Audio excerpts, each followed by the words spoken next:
Google a présenté de nouveaux outils d'IA avec une annonce dense. IA Studio a reçu une importante mise à jour pour la création d'applications. Gemini aura sa propre application et Colab fonctionne maintenant différemment avec des agents IA. C'est bien plus qu'une simple mise à jour de produits. Alors parlons-en. L'un des plus grands changements se trouve à l'intérieur de Google IA Studio. Donc Google a amélioré son expérience de codage Vibe et l'a construite autour d'un nouvel agent de codage appelé Anti-Gravity. L'idée de base, c'est que vous décrivez l'application que vous voulez. Et au lieu d'obtenir une maquette grossière qui a l'air sympa pendant 1 minute puis qui s'effondre, vous obtenez quelque chose de beaucoup plus proche d'une vraie application sur laquelle vous pouvez réellement continuer à travailler. La principale raison de son importance est le type d'application qu'il peut désormais gérer. Google dit que IA Studio peut créer des expériences multijoueurs en temps réel, et ça c'est un grand pas en avant. Dès que vous passez à des jeux multijoueurs, des espaces de travail partagés ou des outils où plusieurs personnes utilisent la même application en même temps, les choses deviennent rapidement plus compliquées.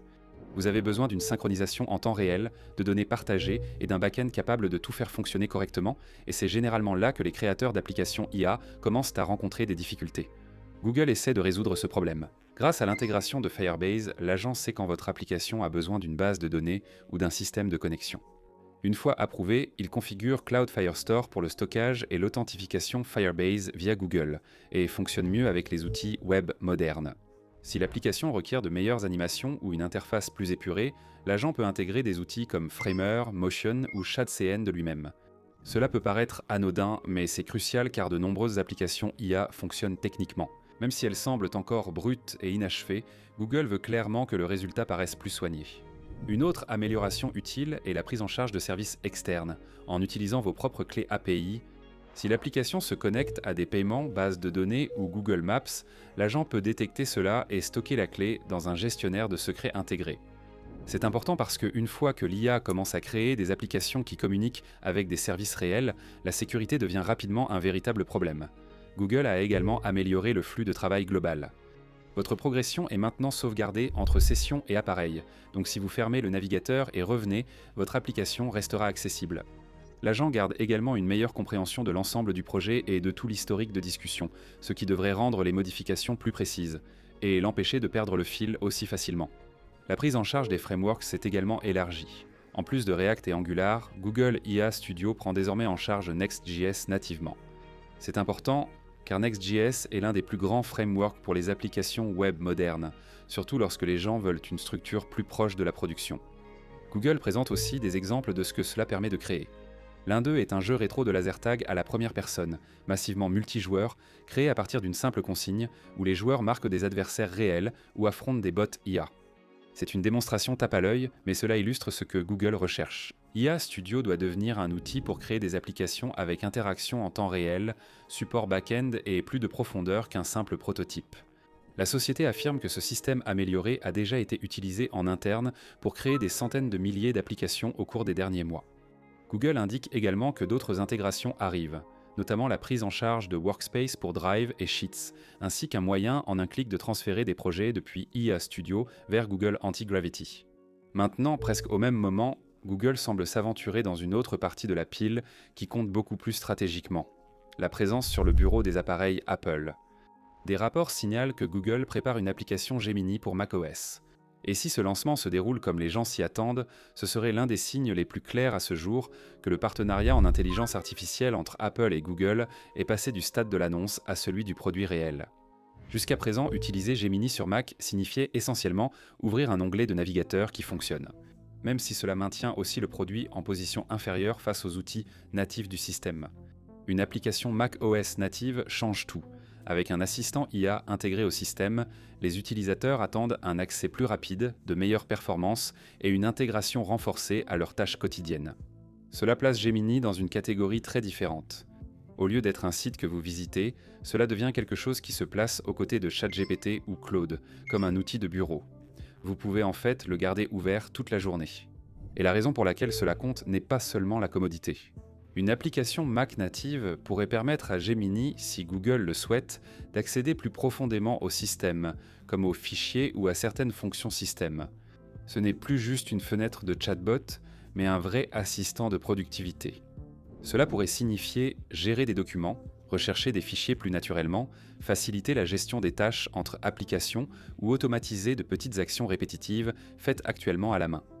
Le passage de simples réponses à l'implication réelle dans les flux de travail donne beaucoup plus de valeur à ces produits d'IA. Des rumeurs évoquent l'intégration possible de Gemini dans les applications principales d'Apple, comme le calendrier et les photos. Rien n'a été confirmé officiellement, donc cela reste une rumeur. Pourtant, la simple possibilité attire l'attention. Parce que si Gemini finit par être connecté à la couche d'applications natives d'Apple tout en alimentant Siri ou Apple Intelligence, alors l'IA de Google serait intégrée à l'intérieur. Un des écosystèmes les plus contrôlés dans la tech grand public, d'où l'importance du calendrier ici. Selon les informations, Apple et Google ont annoncé leur collaboration en IA il y a environ un mois. À ce moment-là, le message était que les modèles Gemini de Google et son infrastructure cloud allaient en soutenir les systèmes d'IA de nouvelle génération d'Apple, y compris les améliorations de Siri et des fonctionnalités d'intelligence Apple plus larges. Pris isolément, cela semblait énorme, même si cela restait encore un peu abstrait.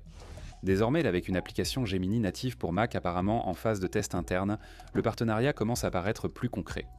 Ce n'est plus une simple coopération théorique, mais une interface produit visible permettant aux utilisateurs d'interagir.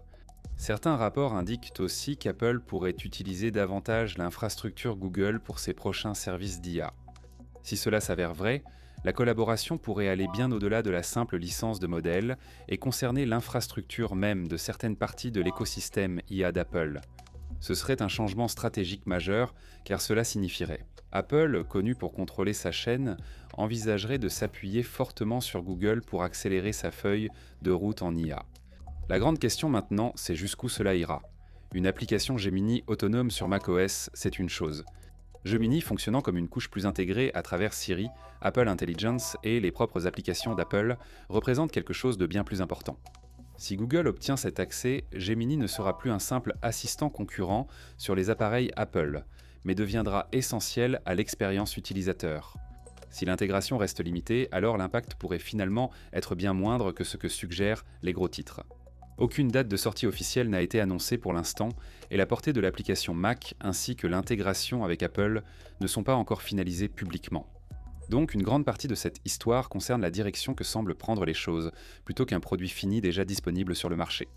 Une autre mise à jour de Google, moins médiatisée que celle de l'application Mac, est pourtant tout aussi importante.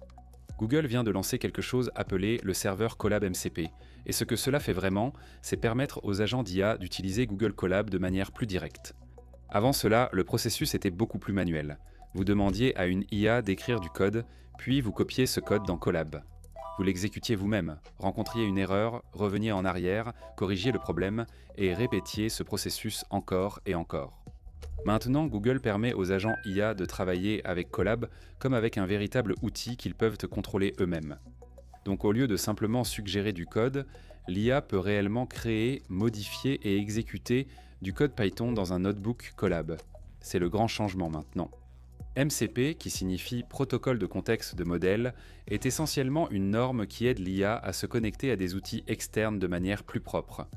Normalement, l'IA se trouve à un endroit et vos outils à un autre, donc les faire fonctionner ensemble demande une configuration supplémentaire. MCP vise à résoudre ce problème en fournissant à l'IA un moyen standard d'interagir avec des éléments tels que logiciels, sources de données et environnement d'exécution. Dans ce cas, Google transforme Colab en un outil qu'un agent IA peut réellement utiliser et pas seulement évoquer. La configuration est également assez intelligente. L'agent IA peut s'exécuter sur votre machine locale, tandis que le code réel s'exécute toujours dans l'environnement cloud de Google Colab. Votre ordinateur sert de centre de contrôle, tandis que Colab réalise l'essentiel du travail en arrière-plan. Un utilisateur peut demander d'analyser un fichier CSV et de créer un graphique de régression, l'agent prenant en charge une plus grande partie du processus. Il peut ouvrir ou créer le notebook, envoyer du code à exécuter, récupérer les résultats et continuer si quelque chose doit être corrigé. Google lui a également donné des capacités utiles au-delà de la simple exécution de base. L'agent peut créer des notebooks à partir de zéro, ajouter des cellules Markdown et de code, installer des paquets Python supplémentaires si nécessaire et garder une trace de ce qui s'est déjà passé dans le notebook. Donc, s'il a créé une variable plus tôt, il peut toujours l'utiliser plus tard. Cela rend l'ensemble beaucoup plus proche d'un véritable environnement de travail, au lieu d'une réponse unique d'une IA. Quant à la mise en route, Google a rendu le serveur disponible dans le dépôt Google Colab/Colab MCP, et les développeurs peuvent le lancer avec des outils comme UVX ou NPX. Une fois qu'il est laissé connecté à un client IA comme Claude Code, Gemini, CLI ou une configuration personnalisée, l'agent peut comprendre ce dont Colab est capable et l'utiliser lorsque c'est nécessaire. Très bien, c'est tout pour cette mise à jour, merci d'avoir regardé et on se retrouve dans la prochaine vidéo.